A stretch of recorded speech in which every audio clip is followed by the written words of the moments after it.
1971 সালে যে দেশ স্বাধীন হয়েছে সেটা শুধু শেখ পরিবারের জন্য, আমাদের জন্য না। যদি হয় এভাবে গণহত্যা হতে হয়, আমাদের সবাইকে মরতে হয়, রাস্তাঘাটে আমাদের ভাই বোনদের মরতে হয়, দেশ তাহলে কোথায় স্বাধীন?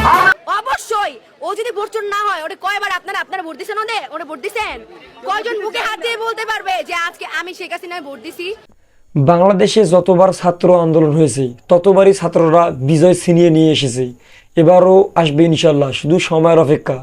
যেভাবে তারা মাঠে নেমেছে, বিজয় নিশ্চিত, শুধু একটু সময়ের অপেক্ষা।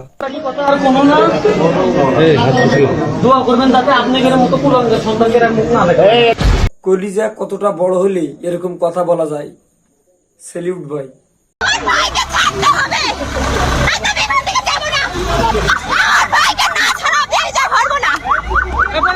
নিজেকে খুব গর্বিত মনে হচ্ছে এই জেনারেশনে জন্মগ্রহণ করে, যাদের পুরোটা থাকে কলিজা। কে যেন বলছিল তোদের দ্বারা কিচ্ছু হবে না, সারাদিন ফোন চালাস।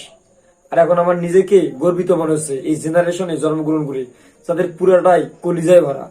এই ছাত্র সমাজকে যদি কেনা যেত তবে বায়ান্নর ভাষা আন্দোলন সফল হতো না।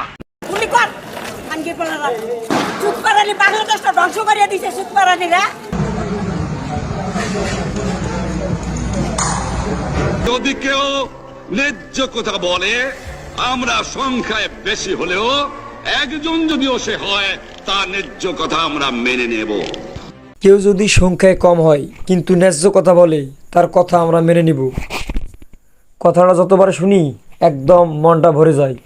এই বাংলাদেশ হাজার হাজার বার জন্মাবে, হাজার হাজার বার বাংলাদেশ আবার শেষ হয়ে যাবে, তবু এরকম নেতা আর কোনোদিনও আসবে না। Huge respect.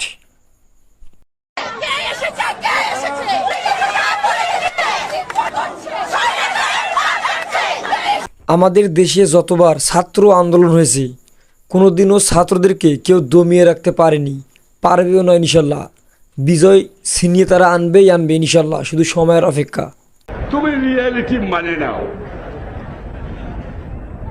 রিয়েলিটি মানে নাও, এদিক চিন্তা ভাবনা না করে নিজের মানুষকে বাঁচাও, কারণ আমি জানি 12টা তোমার বেজে গেছে।